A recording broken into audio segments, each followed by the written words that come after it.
तो आज जो टॉपिक है बच्चों वो है photo electric effect. Photo electric effect. तो फोटो इलेक्ट्रिक इफेक्ट डिस्कस करने से पहले मैं आपको बताना चाहूँगा कि ये चैप्टर है एक क्लास 12th का चैप्टर है और जिसका जो टॉपिक है उसका नाम है, चैप्टर का नाम है क्या, dual nature of matter and radiation. Dual nature of matter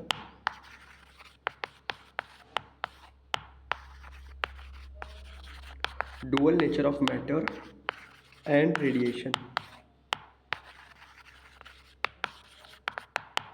तो यहाँ पे कई चीज़ें आती हैं। तो इसके बारे में जो मैथमेटिकल इंटरप्रिटेशन हो या मैथमेटिकल इक्वेशन की बात हो तो वो आइंस्टाइन ने दिया था, लेकिन उससे पहले जो साइंटिस्ट ने इसके ऊपर एक्सपेरिमेंट किया है उसका नाम है हर्ट्ज, और उसके एक्सपेरिमेंट को हम कहते हैं हर्ट्ज एक्सपेरिमेंट।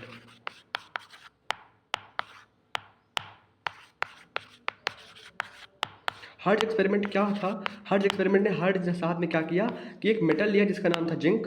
उन्होंने जिंक मेटल का यूज़ किया और उसके ऊपर जो इलेक्ट्रोमैग्नेटिक रेडिएशन वो डालते हैं, जो इलेक्ट्रोमैग्नेटिक रेडिएशन जिंक की सरफेस पे डालते हैं, उन्होंने यूवी लाइट का यूज़ किया।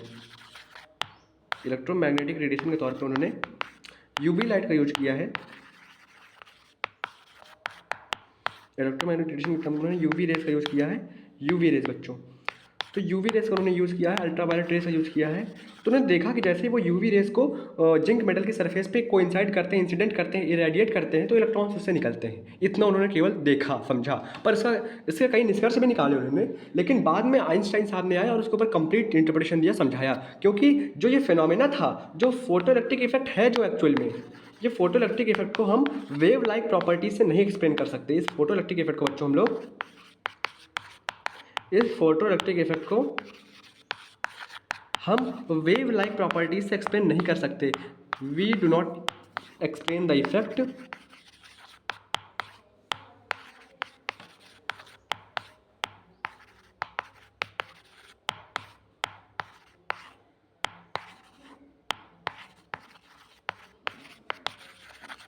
Bye wave nature. Wave nature से ये फिनोमेना आप एक्सप्लेन ही नहीं कर सकते।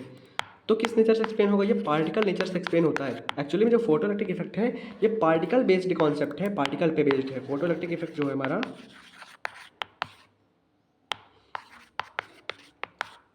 फोटो इलेक्ट्रिक इफेक्ट जो हमारा है ना बच्चों, वो पार्टिकल नेचर दिखाता है। So the particle nature of electromagnetic radiation. So the particle nature of electromagnetic radiation. So the particle nature दिखाता है। पार्टिकल नेचर की वो फोटोन से बने हैं, बहुत सारे फोटोन्स कॉन्स्टिट्यूट करते हैं ये हम रेडिएशन को। So the particle nature of electromagnetic radiation.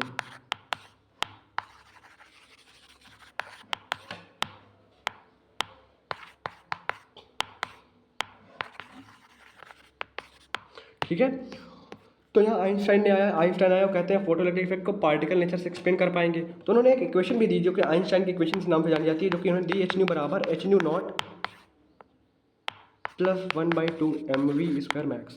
और ये इक्वेशन का क्या सिग्निफिकेंस है जरा देखते हैं। हमारे जो आइंस्टीन थे उन्होंने कहा क्या कहा बच्चों कि जो हमारा इलेक्ट्रॉन है मेटल की सरफेस पे, वो तभी निकलेगा, मेटल की सरफेस को तभी छोड़ेगा जब आप उसको एक सफिशिएंट अमाउंट में एनर्जी देंगे। और हमें पता है कि अगर पार्टिकल के लिए देखें तो पार्टिकल की जो हम एनर्जी का एक्सप्रेशन लिखते हैं, हमें प्लैंक्स क्वांटम थ्योरी से पता है कि जो पार्टिकल के लिए हम एनर्जी का जो एक्सप्रेशन लिखते हैं वो क्या लिखते हैं, ये एच न्यू, जहाँ पे एच प्लैंक्स कांस्टेंट होता है और न्यू तुम्हारी फ्रीक्वेंसी होती है रेडिएशन की, दिस इज फ्रीक्वेंसी।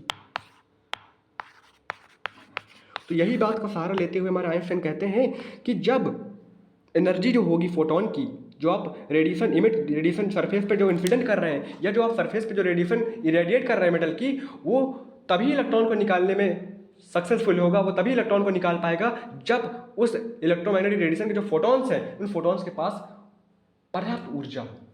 पर्याप्त ऊर्जा का मतलब इतनी ऊर्जा हो कि वो मेटल की बॉन्डिंग में जो इलेक्ट्रॉन बंधा है सरफेस पे, उसको वो बॉन्डिंग को ब्रेक करें और इलेक्ट्रॉन को फ्री कर दें मूव करने के लिए।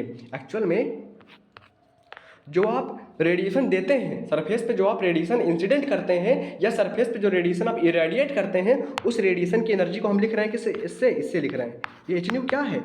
ये एनर्जी ऑफ इंसिडेंट रेडिएशन है बच्चों। ये क्या है? ये एनर्जी ऑफ इंसिडेंट रेडिएशन है।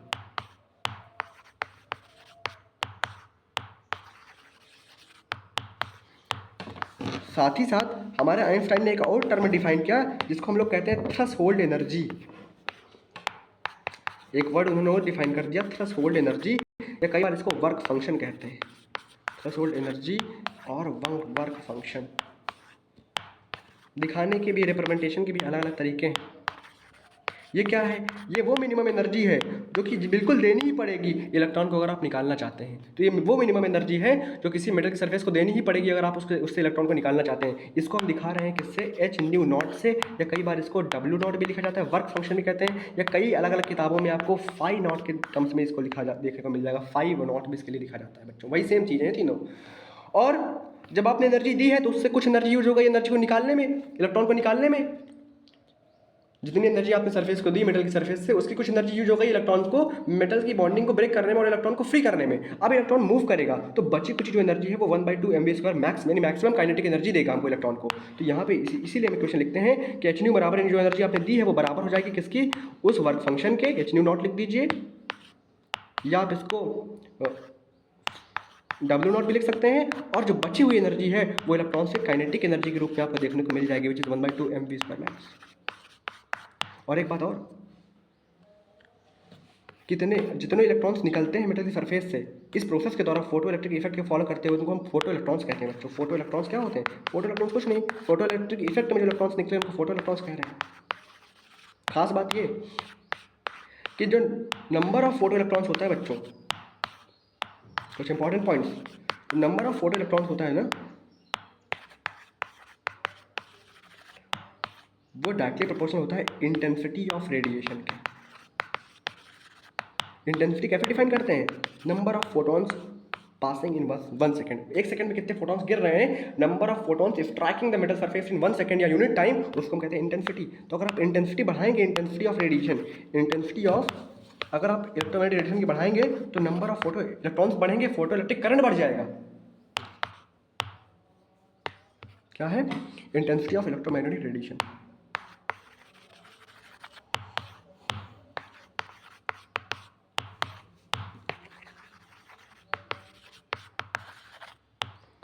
और अगर आप चाहते हैं कि जो इलेक्ट्रॉन की काइनेटिक एनर्जी बढ़ जाए तो काइनेटिक एनर्जी बढ़ाने के लिए आपको एनर्जी को बढ़ाना पड़ेगा। काइनेटिक एनर्जी अगर आप बढ़ाना चाहते हैं तो ये काइनेटिक एनर्जी ऑफ इलेक्ट्रॉन्स है, या फोटो इलेक्ट्रॉन्स कह लीजिए यहाँ पर। तो जो kinetic energy of photo electrons है पता है किसके प्रोपोर्शनल है? Kinetic energy of photo electrons जो आपकी है वो प्रोपोर्शनल है एनर्जी ऑफ इंसिडेंट रेडिएशन के, यानी एच न्यू के। ये तो है आपका एनर्जी ऑफ इंसिडेंट रेडिएशन।